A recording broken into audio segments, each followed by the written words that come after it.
we found the perfect striker to fix Arsenal's attack.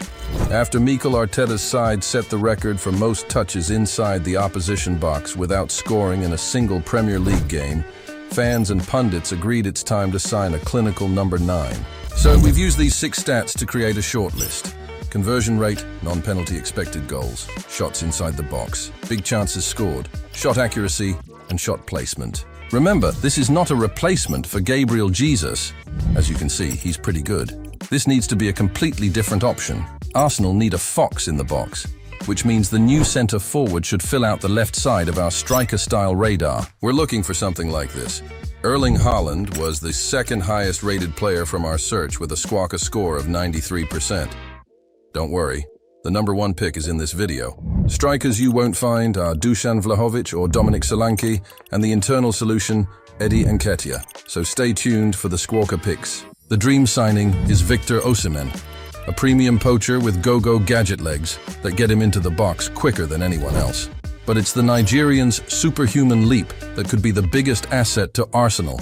However, not only is Osimhen at the Africa Cup of Nations, but he has also just signed a new contract with Napoli, making a January move extremely unlikely. But what if Arsenal can't wait for Edu to fire up the barbecue in the summer? Well, Ivan Toney is the most realistic signing. But is he the right fit? Yes. Toney's conversion rate is slightly better than Gabriel Jesus, but these two are more similar than you might think. In fact, think peak Alexandre Lacazette with an aerial presence. Toney would definitely improve Arsenal, and his playstyle could elevate the goal output from their wide forwards. Remember the Laka and Auba link-up? But he is not the striker every fan is asking for. So how about some wildcard shouts that definitely are? We recommended Serhou Guirassy alongside Toney in our striker shortlist at the start of the 2022-23 season. Since then, he's broken the Bundesliga record for most goals in the opening 8 games of a season, and his conversion rate is even better than Haaland's. But Toney and Guirassy both turned 28 in March, so here's a pair of wonderkid wildcards. Alexander Lind is a stocky striker from Silkeborg that doesn't seem to do much beyond scoring goals.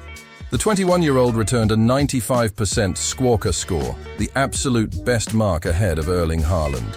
Even though it does not take into account the quality of the league, there's no denying Lind's finishing stats are insane, and he has a shot map that Pippo Inzaghi would be proud of. We wouldn't expect Lind to start every game for Arsenal, but he might be the Sylvain Wiltord they need to grab a clutch goal from the bench. A more established young striker that could push for a starting spot is El Yawahi. The Frenchman proved he can be clinical by scoring against Arsenal at home in the Champions League, and was the only shining light when Lens returned to the Emirates. Just ask William Saliba. The only U21 player that scored more Ligue 1 goals in 2022-23 was Folarin Balogun. Should Arsenal have kept him?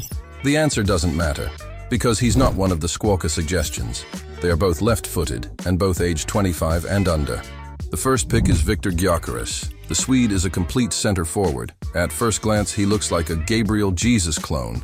But if we focus on his stats since joining Sporting, you can see why the 25-year-old has made the final 2. Ivan Toney, Dominic Solanke and Ollie Watkins all developed their game in the Championship and have all been linked to Arsenal at some point.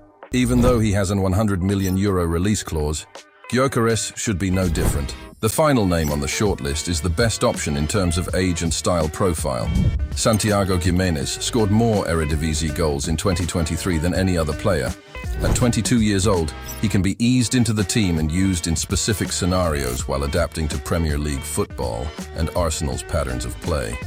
After all, the last left-footed forward they signed from Feyenoord turned out to be decent.